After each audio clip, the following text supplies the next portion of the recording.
Let's talk about ways to decorate your journal that aren't stickers or pens. I know I talk a lot about stickers and pens, but there are other tools you can use to decorate, and I will be covering all of the tools I have to decorate. So I want to start off with my newest addition. This is the Kamei. I don't know if I'm saying that right, but this is a stamp puncher, and it stamps out this specific shape into paper, or anything you put into that little slot. And this I got specifically because I had an idea with my Hobonichi cousin. So this is the medium size, and I specifically got the medium size because this shape fits perfectly within the Hobonichi cousin monthly section. And let me unlock it here, and now it's ready to punch. I'll show you an example. And there it is. It punches out this shape, and the lines are super crisp and clean. What my idea was for this stamp puncher is a little photo would fit perfectly within this box. And so I'm imagining you could either do photos, maybe you did a photo a day for your Hobonichi monthly section, or maybe you did a little piece of scrap of paper. Like maybe you bought something and you punched out a shape of the receipt or whatever you did that day. I feel like that would be a cute way to remember that day. Just a little piece of scrap and then punched out perfectly to fit the monthly section. So this is the medium, and I know it fits this monthly section perfectly. And you might be wondering if this fits in the original techo, not just the cousin. So here's the original techo, and it is a very tight fit. So it might not fit exactly, but it could work. So that's an idea for the stamp puncher, and also using these as like paper scraps in my entry I think could be really cool. Doing a patterned paper, punching out and putting it here, I think could work really well. So that's the first one I wanted to start with, was this Super Punch. It's the KM5810. And there's also other shapes too. There's hearts, circles, cute decorative frames, so options there. All right. Now let's move on to stamps. I have had a few requests to talk about my stamps. Firstly, I'll show you the stamps that I do have. Quite a few of these came from everydayexplorers.co, made by Christine Heron, and she has really cute ones specifically for journalers. So this one specifically is about rating things, but there's others that are just decorative, like this one here. This is just frames. And another that's from Everyday Explorers is this one. You've seen me use this frame before. The cool thing about these is that they're clear, so it's very easy to see where exactly you're stamping on the page. And these are used with these clear acrylic blocks. So I have quite a few of these in all different sizes, even little teeny tiny ones. But the ones I use often are these two. And what you do is you peel this off the sheet, you put this on your clear acrylic block, you stamp, and then you turn it over and you stamp directly onto the page, and everything is clear, so it's super easy to see where exactly you're placing, and the grid here helps you see whether your stamp is straight. So I can see it's a little crooked down here, so I could push it in and adjust. These clear acrylic blocks often come with sets with stamps, but you can get these also on Amazon and JetPens, all kinds of sites. They do sell these in different sizes and different shapes. Here is this specific stamp. You just stamp it and place and press down, pull off, and there you go. That's how you use these stamps. And they come in these flat sheets with a cover, so that way you're not making a mess all over your stuff. I really need to clean my stamps because there's still ink on them. So that's what these stamps are. Here's some more, some fun shapes. I believe some of these came from Ali Edwards, and then also Studio Calico, I want to say. And also some from Amazon too. The ones from Amazon are sketchier because there tends to be not as crisp lines and also spelling mistakes if you're getting any stamps with words. So be careful when you buy stamps from Amazon. I'm pretty sure these ones came from Ali Edwards. These ones, I think these ones were from Amazon, honestly. This is from Ali Edwards, lots of fun words. This is from Amazon, also. This is what I'm talking about when I mean spelling errors. It says par avlon, but that's not a word, it's Avion. So careful when you buy on Amazon. Another Amazon one. This one, I don't remember. I think it is Amazon though. This little owl came from Sticky Club, and this is a butterfly. So these are cute decorative ones, but there's also other ones that I have which are alphabet stamps. So a lot of these came from either Ali Edwards or Studio Calico. This one in particular I know is Studio Calico. They have really cool fonts, typefaces. I think these are really great for journalers who want to use letters in their journals, but they're not confident enough in their lettering or calligraphy skills to draw letters. And for these ones, I tend to do the long acrylic block here. For example, I would just, if I'm spelling out a word, I would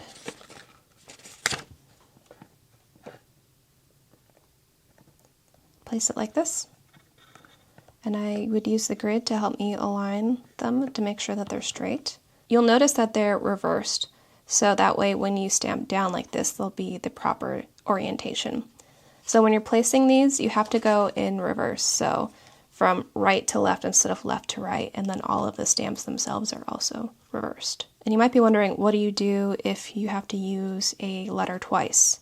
Like say, for example, I wanted to put hello. I would put these letters, and then I would stamp, and then I would take off these two and add the hello, and then stamp again. I would make sure it's placed in the right spot, in the right spacing, and stamp it again. Also cool things like ampersands. They also come in different sizes, so these letters are much smaller than these, and also I have sheets that are much larger than this. I do have wooden stamps too, and these ones work exactly like you think. Each is an individual letter, and then you just stamp it down. But I find these ones are harder to get more precise. The clear of the other stamps really helps in your placing. So there are cute options like this as well. And I have other decorative wooden stamps too. But let me show you these. Okay, now I have a lot of alphabet stamps in the bigger size here. So, lots of fun fonts. Some have capital and lowercase letters. Some are more playful and decorative. Some are more script-like. This one as well. Here is a serif one. Here are big ones, lowercase letters. I really love these ones.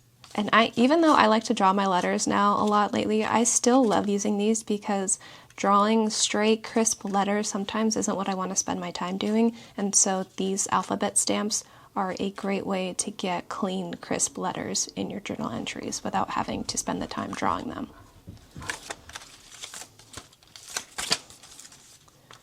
Some more, and this one though is from Peter Popper Press, I think that's what it's called. More options, some with outlines, some with filled in, some of them even have punctuation marks as well. And this one's fun too. Great option for those of you who want to do lettering without doing lettering. Now you're probably asking, okay, here are all the stamps, but what are you stamping with? And for that, I am using VersaMagic ink. So I specifically use this ink because it doesn't bleed through paper. This doesn't even bleed through Hobonichi paper. If you use normal stamp pad ink, it will bleed, but this one doesn't whatsoever, and it's because this has a chalk consistency. You can see here it says it's a chalk ink. And they come in so many fun colors too. This isn't even all of the colors they have. These are just the ones that I have. You can either put your stamp on it that way and stamp that way, but the way I like to do it is I place this down on my stamp, I press down and make sure it's very saturated. Highly recommend these. They're the only ones I've found so far that don't bleed through even Hobonichi paper. And this one I use for my date stamp in my commonplace book or anytime I'm doing the date stamp. And that concludes the stamp portion. Now let's move on to washi tapes. So kind of like stickers, but not exactly. If you're not into buying sticker books or you don't want to make your own stickers, washis are a great way to cover a large space with pretty decoration without having to do much work. I especially love to do washi tapes when I'm not really in the mood to do much decorating. Washi is a great option, and they come in all different sizes. So this one is a thick chunky boy. This one is a little guy. And you can see I have a lot of different designs. And all of the washi you see here are from MT tape. I love MT tape for washi tape in particular. No one does washi tape like them, in my opinion, in both the actual physical aspects of the washi and also the designs. They have so many cool options and gold foil options too that they shine. I do have some more here. And these foiled ones are from MT tape. More options. And then also these ones came from Amazon. I'm not really a fan of the Amazon ones. They're very inexpensive. I know the MT tape ones can get pricey if you're buying a lot of them, but there are cheaper options like Amazon. But I just love how unique the MT tape ones are. If you see me using washi tape, chances are good that it's MT tape. And the next thing I love to use in my journal entries is ephemera. So all of these are paper scraps, things, random stuff from olden times. And for example, this is a postcard and it is written on, and you can see the date on it is 1946. So this is so old, but I love the designs and textures you can get if you incorporate these into a journal entry.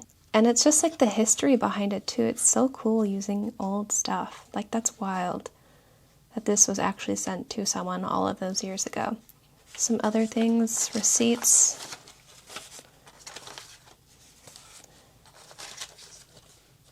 Some of them are newer than others, but like a check, like, it's so random, but the colors of these vintage things, they're just fun to use, especially if you're doing something like, for example, this hole punch. You could use this color paper and just punch out that shape, and you can use that shape in your journal entry. And where I find these are vintage stores, secondhand stores. They usually have like bundles of old papers. They sell them for pretty cheap. And also you can find some on eBay. There are lots available on eBay where they just sell a collection of random papers together. I've gotten some really cool papers that way on eBay. But your vintage or secondhand stores also have great options too. There are other things. So these ones I did find at my local thrift store.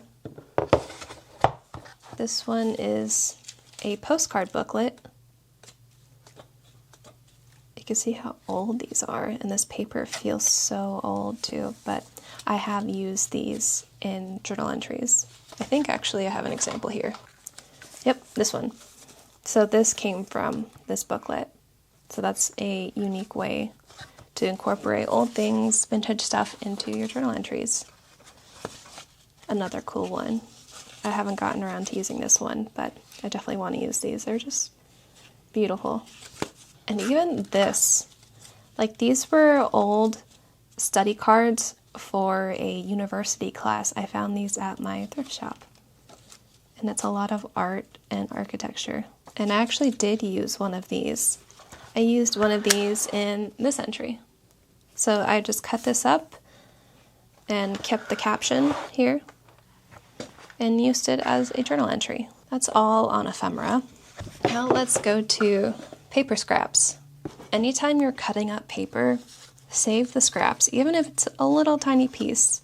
Just save them all, because one day it might be useful. The texture of the paper is perfect for whatever project you're using it for. So I have all kinds of textures, paper scraps, things I can use in my journal entries. And you can also buy them as is. Like, all of these sheets came from, I want to say it was Blick Art Materials. They sell packs of papers, usually for scrapbooking, but works really well for journaling too. This could be a background in your journals. And I have used, I believe it's this exact paper I used in my entries. Lots of cool paper options out there. And they're handmade papers too, the ones that I got from Blick. I'd cut these up and place them in my journal. Lots of random papers, even some that were sent to me from journaling mutuals. So many paper scraps, but you never know when they might come in handy. And you might be wondering, well, what are you using to stick these to my journal entries? Here is my adhesives drawer. So these little guys are tape. You can use tape. I used this one recently. You press down and the tape just rolls. You can use glue sticks. This is the Kokuyo glue stick. You've probably seen me use this one before. This one is great for Hobonichi. It doesn't cause any wrinkling. Another one that I love, but it does wrinkle Hobonichi paper a little bit, is this Zig two-way glue. If I really want something heavy duty that I know it's gonna stick, I'll use this Zig.